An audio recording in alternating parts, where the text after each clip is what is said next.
Hi there, and welcome back to another episode of the Planet Love Times. I'm Sophia Mercier, and this channel is dedicated to spreading more love in the world because I really think now's the time. So, in my last episode, I was talking about what it was like to fall in love with my cosmic love partner. And I also shared a little bit about how you can start making your way toward experiencing the same kind of love. And in today's episode, kind of related to that, I wanted to just talk about ways to cultivate love in your life. So I touched on this in the last episode, and I talked about how you can take one little thing that you love, something that's easy for you to love, one thing, and you can just love that thing as much as you possibly can. For me, it was nature. So I just loved nature everywhere I went. Saw a tree or a flower or a duck or a bird or bugs, bees, whatever was in my surroundings. And I just sent love to it because I loved it and it was easy. And that one thing started to build this frequency of love within my being. And I just became this being of love, and it spilled out into other areas of my life too.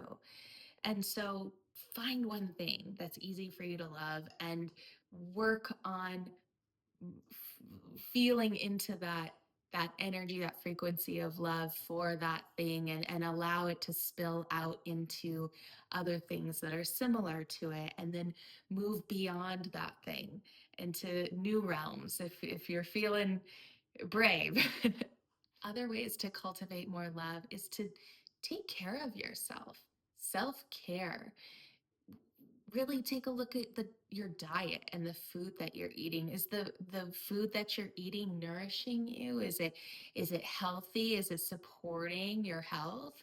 Or, are you making choices that you know are maybe not so healthy or they're bad for you? So even deciding to eat cleaner, that's a way to cultivate more love in your life.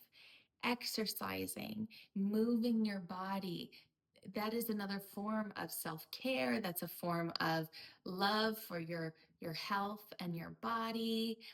Meditation, having a spiritual practice. I have a Buddhist chanting practice that I do every day, but finding something, and I really think that having a daily practice is the key to building a foundation for yourself. And it doesn't take long. You can your spiritual practice, your meditation, your chanting, your prayers, your journaling, like it can be just a few minutes every morning, whatever works for you. Even if it's I have a friend, and she um created this health elixir for herself. She was having some health issues, and she was an herbalist, so she combined all these herbs and spices into a tea, and she wrote out a health mantra for herself, and she spoke this health mantra into the tea every day, and she healed herself through this recitation of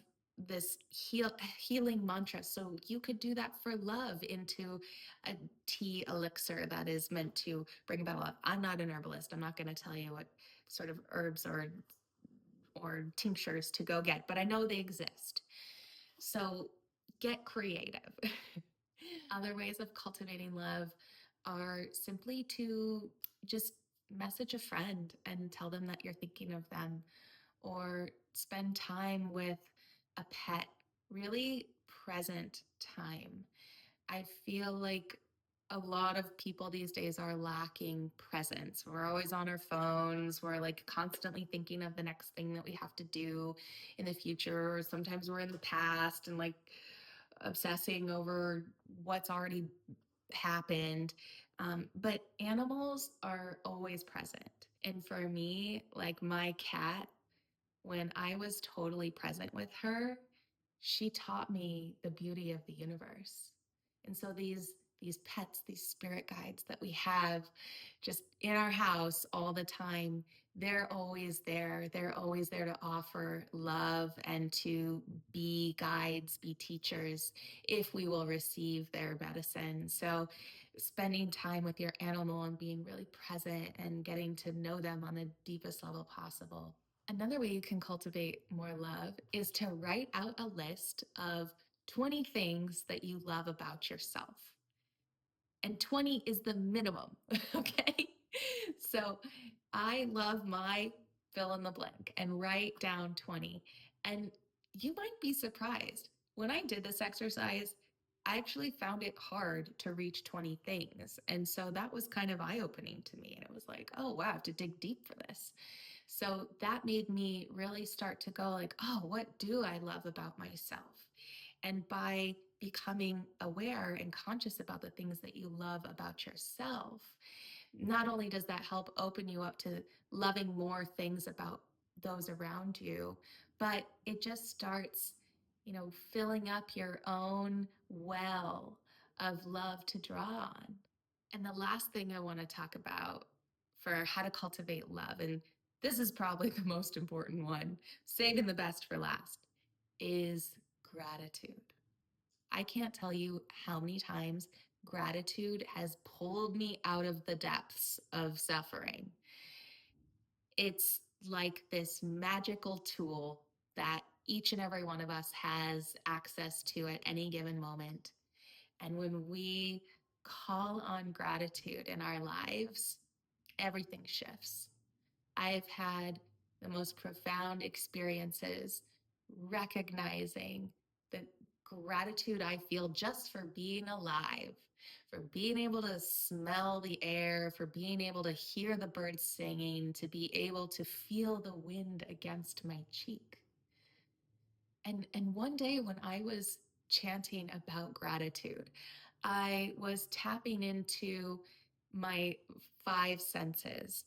Like I just mentioned, how I can smell gratitude, how I can taste it, how I can feel it, how I can hear it. And then I was like, okay, that's my sensorial body, but I have an etheric body. What does my etheric body feel gratitude for? And what is gratitude like in the etheric realm of my being? And when I combined all of that into this like gratitude explosion, I had the most profound realization that life itself is an expression of gratitude. Just look out your window, people. You see the trees, you see the flowers, you see the birds flying around. Like that is gratitude. Life is just bursting. It's like a confetti popper, It's like I'm alive. And life is just one big expression of gratitude. The fact that you are alive, that you have been given this body to experience what it is to be human in this lifetime, in this beautiful world that we live in, roaming the same planet as tigers and humpback whales and bald eagles, gorgeous mountains and rivers, and just the most like gorgeous places on earth that you can picture. We are a part of that, and we get to experience that. We get to experience love and falling in love and what it means to birth a child if we decide to take that adventure. And believe me, I'll have episodes on that subject too. But we get to use our bodies in fun, cool ways. We get to love others. We get to meet other people that look different from us, that speak different languages, that eat different foods. I'm just so in love with life. And it's all because of gratitude. So I'm, I'm putting a pin in it right there, that those are some ways that you can cultivate more love in your life, which ultimately will lead you to attracting your cosmic love partner so that the two of you can share in this beautiful bounty of life together. And I'm so happy you're here. If you like this episode, please leave a comment, subscribe, share. keep the love flowing and growing, and I'll see you next time.